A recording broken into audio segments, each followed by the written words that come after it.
Compton Boole's memories cannot be trusted. I can't! Like, there's a memory vault that everyone's interpreting incorrectly because... Okay, wait. So this is Compton Boole. You probably know this already. Anyway. We create our own demons.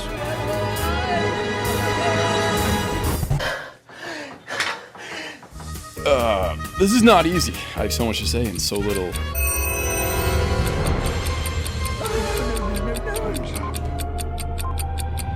Just breathe.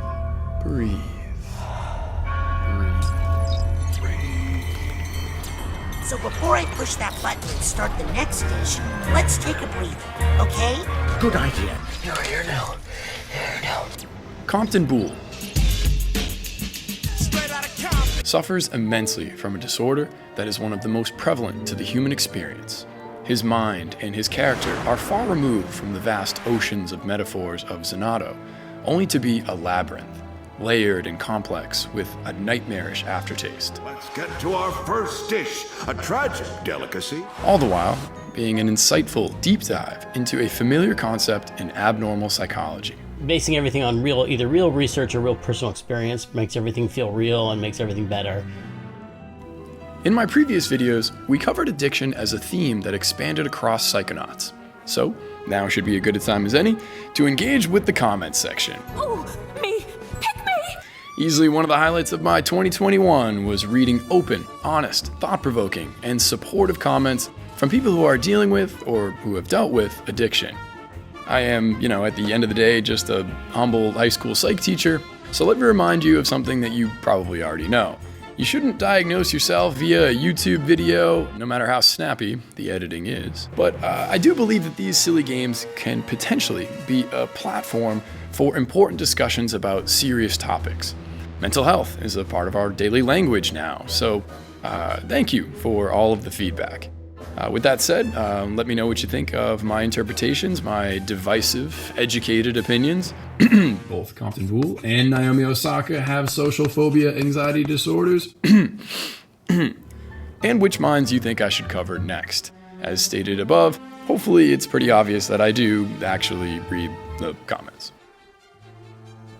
So without further ado, take a deep breath and allow me to explain why Compton's level immerses and teaches in a way that few games can, tackling one of the most important concepts in psychology, anxiety. Anything but this.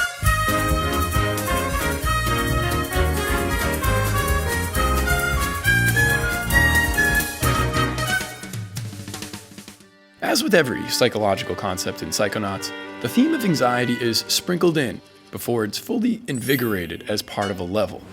Okay, I swear there won't be that many food puns in the video, but the game loves to dip into this territory with some goading animals. He'll never do it. So it's unavoidable. He's nothing without Cassie. I hate myself too. It's unavoidable. Anyway, we begin with the secretary lady, who is dealing with some social issues of her own, the way that Compton will soon be. Finally! I thought you'd never say hi. This interaction serves as a setup for the dangers of isolation and brings us to our first myth of social anxiety, that people with social anxiety disorders are happier alone.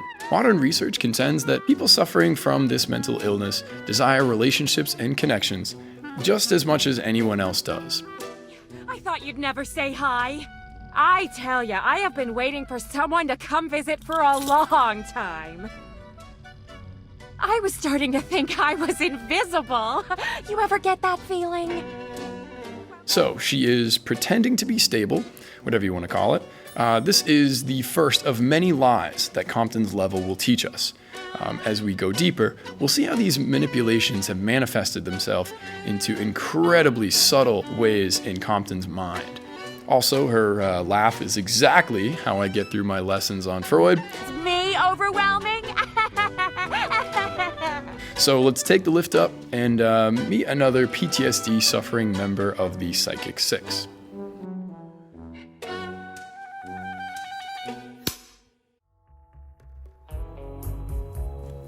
For me, his character is all in the voice. Hey, don't even look at that. It's private. You can hear his negativity and worry growing as the conversation continues. Oh no, he hasn't hurt anybody else, has he? And his hopelessness towards every situation is an early sign that his mind will be consistently pushing these emotions. Oh, well, I mostly sent her away just because there was too many voices in here. Hint, hint. He's fragile, critical of his self-worth, and even manipulates his own interpretation of his events in his life. He says he wasn't able to fight against Maligula, which is blatantly untrue. The problem is he feels as though he failed to stop her, so Compton's failure has become an increasingly loud voice in his mind that will interject itself into other memories, and his current thoughts as well. Hey, hang on a second. Meanwhile, we're off to find a bee, This is a serious mission, no matter how adorable it sounds. reassuring us that deep down, Compton really does want someone meaningful in his life, regardless of his poor mental state. Good. Good. Alright, so he's afraid of people, he likes certain people, social interactions with some, but not with all. What's the deal here? Did Doublefine make sacrifices for the plot? Not at all. The second myth of social anxiety is that it's pretty complicated. It has many faces. Exactly what I was thinking, Harold. You've probably heard of scenarios like this before. The same introverted person who is terrified of a one-on-one conversation will still be the George Michaels of a karaoke night. Our personalities aren't a one-size-fits-all, but anxiety works in a similar way. It's why it's fairly common to see celebrities who are seemingly always surrounded by people, revealing that they have traumatizing social anxieties under certain circumstances.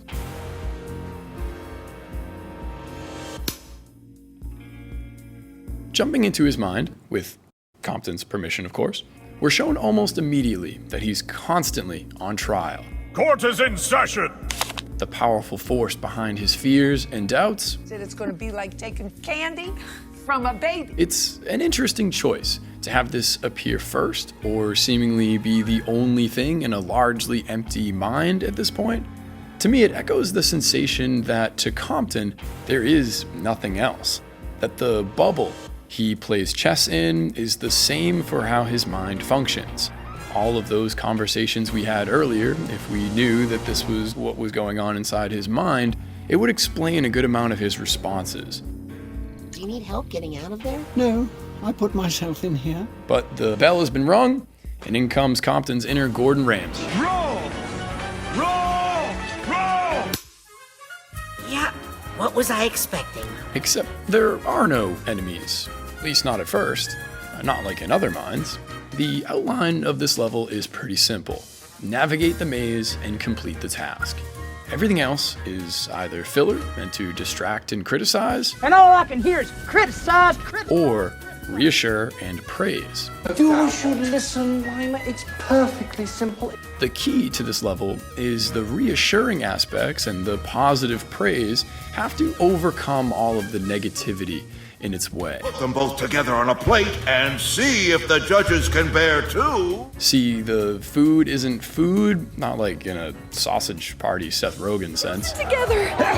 The goal of Compton's mind is to get him to see that it's through positive praise and social acceptance that he can satisfy his inner demons. Who said that?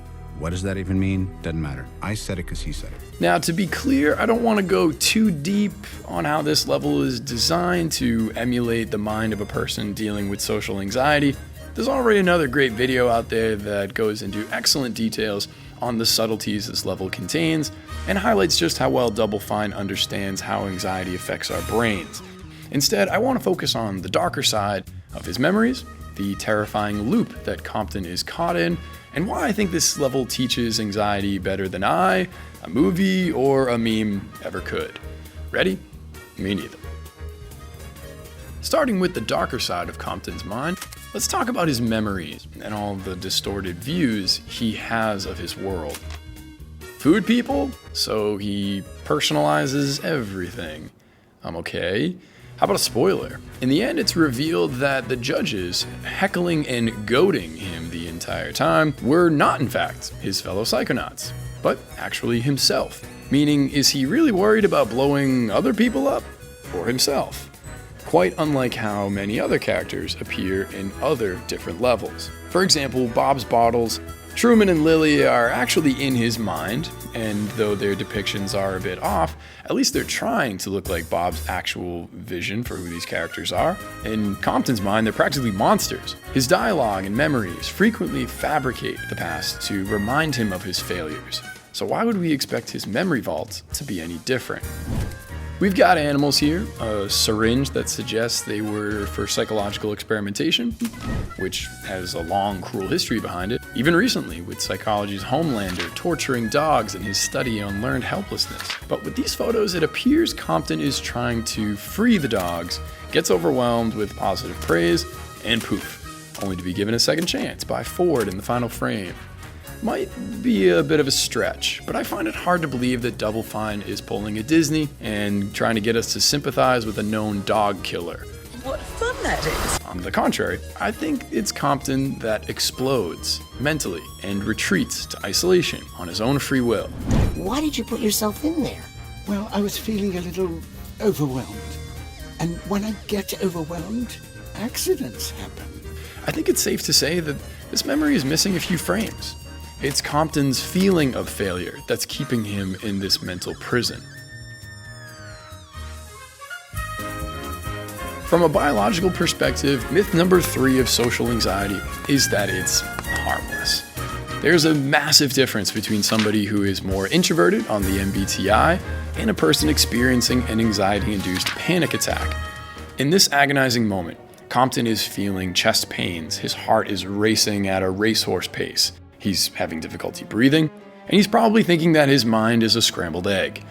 Chemically, his brain's impulse control center and amygdala are overstimulated, sending signals to his prefrontal cortex and his frontal lobe that something has gone dramatically wrong. Even when it's just a cute bunch of bees or puppies, his brain is showing him this. Our amygdalas play such an important role in this biological process that when Alex Hanold is climbing without ropes, seemingly a man incapable of feeling fear, it's his amygdala that psychologists want to know if it's functioning properly or not. A genealogist would likely say that these are two individuals that are just built different. Heck, studies support this with identical twins growing up in different environments, but still developing the same phobias. Still, our free soloer doesn't think that biology is the answer as to why anxiety presents itself this way, and Psychonauts doesn't either. Here we are, at the moment of truth. From a learning and cognitive perspective, the source of Compton's anxiety is his conditioning, observational learning, and his cognition. Behaviorist John B. Watson was famous for his unethical experiments on young little Albert, which created a phobia in the boy that would lead to increased anxiety every time he was presented with a furry object, through stimulus generalization, which is basically like being afraid of meeting someone new and subsequently fearing an even unfamiliar family member, and reinforcement. Compton's been reinforced that his isolation is good because he hasn't caused anyone any harm. But the truth of the matter is that his social anxiety grows stronger in the process by reinforcing bad, this is fine behavior instead of good behavior that helps him overcome this illness. Reinforcement, patterns of behavior, good and bad all mixed up. It's for this reason that Compton's level is designed as a repetitive labyrinth of sorts, why there are so many twisting pathways that lead back to the center. It's a simulation of the loop that Compton is caught inside. To me, the beauty here is that it comments on the mindsets that many people feel today. I mean, we're more connected to other people than in any other time in human history, and there they are, smashing the like button, commenting on outfits, but the reality is much darker. We are far lonelier now, more depressed, and more socially anxious than ever. In my high school alone, year after year, it's one of the biggest challenges to help teenagers overcome. Meanwhile, they have a hilarious amount of followers, likes, group chats going on, more so than every other teacher in the building combined, probably. Compton's level is a call to drown out not just the fake criticisms that we create, but also the fake praise, to find meaningful connections out in the real world. The last thing I want to talk about with this level is where I think it truly goes above and beyond. Not only is it an excellent and well-researched commentary on anxiety, but it's also a reason why these games can be an opportunity to teach in the most effective way possible. Not sure how to understand or empathize with Compton's anxiety here because you see yourself as more of the Alex Hanold type dude? Don't worry. Actually, worry. Because this level makes you feel his anxiety every step of the way. The timer, the mystery boxes, the unclear and hasty directions, and the heckling are all clever ways to create an anxiety-inducing level without, overdoing it. A teacher could lecture and show photos of the trenches of World War I, or they could set up the desks, dim the lights, crank the sound of war music, and have the kids run around with a Halloween gas mask on for 20 minutes to describe what it was like. I'll let you decide which you think you would rather, and of course, which you think is a more effective way to teach. I see what you're doing there. Before we go, I just want to say thank you to everyone who reached out and commented on these videos. Let me know which level you want me to dissect next, and check out Thought Bubble's video if you're looking for some more on Compton's mind. In the meantime, try to make a few meaningful connections out there. You'll find that your memories are not as scary as you thought.